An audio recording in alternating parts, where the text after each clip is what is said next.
Today's My Health segment brought to you by Chews4Health, the world's first super fruit seed vegetable antioxidant chewable dietary supplement. Well, you know, with today's hustle and bustle world, stress can definitely take a toll on all of us. But stress doesn't just affect us mentally. According to the American Psychological Association, get this, 77% of us report having physical ailments due to stress. And here to help us fight stress with supplements is our very own resident health expert, Dr. David Friedman. Good morning, Dr. Friedman. Hi, Christy. Good to see you again. And you. Here's something that surprises a lot of people. The American Institute of Stress estimates that 80% of all visits to primary health care physicians are for illnesses caused or made worse by stress. A lot of ailments. This includes high cholesterol, high blood pressure, even heart disease. It goes on and on. Stress goes far beyond an emotional component.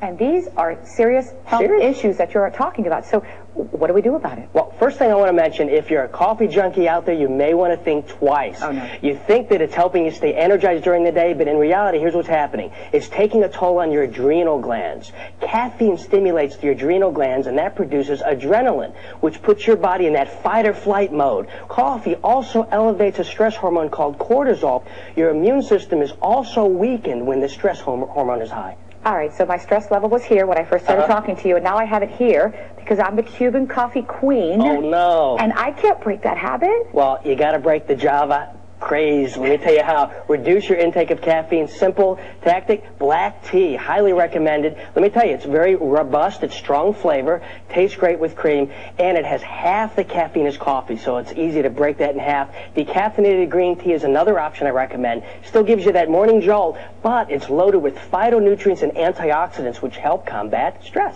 All right, but I have to insist again because I get up at 5 in the morning. I'm exhausted. Right. I grab that Cuban coffee. It's, you know, it's my morning mojo. Well, if you start your day with my next suggestion, you won't even need that morning jolt of Java. Top on my list of best stress-reducing nutrients is vitamin B12. And let me tell you about B12. Research shows that 1/3 of people suffering from stress do not get an adequate amount of B12. That's a high number. But don't take B12 in a pill form. Highly recommended in either a lozenge or liquid. It's the best. I believe in B12 so much, it's actually one of the 16 key ingredients in the product I formulated, Chews4Health, which is a chewable. I've never tried it. Chews4Health? You've never tried. Well, I happen to have some right here, and it has Java Queen's name written all over it. Oh my God. That's for you. So I'm going to try to learn to replace this with my Cuban coffee. Doctor, I'm not sure, but we're still talking about this. Now, as I get one, let me ask you something. How do I know if my levels of B12 are too low? Well, age is one sign. Oh, thanks. Well, you don't have to worry about that. It only affects people over the age of 50, and you've got 20 years to go for that one. Actually, over 50, you produce less acid in your stomach that absorbs the B12 in the diet. Also, if you drink a lot of alcohol, if you're taking oral contraceptives, you may be B12 deficient. Vegans, they're at risk. Most definitive way, of course, get a blood test if you really want to find your levels, but there's some warning signs that may indicate you're B12 deficient. Here's a few. Being forgetful, having a lack of focus, and if you have a loss of energy, you may be B12 deficient. So what other kinds of nutrition can maybe we take to help alleviate stress? You want to try an herb called valerian root. Actually, I've recommended it for over 20 years to patients. It's fantastic. I've been recommending to patients suffering from sleep problems, restlessness, anxiety, also really good muscle relaxant. Okay. Another herb I recommend that combats the dreaded S word is passion flower.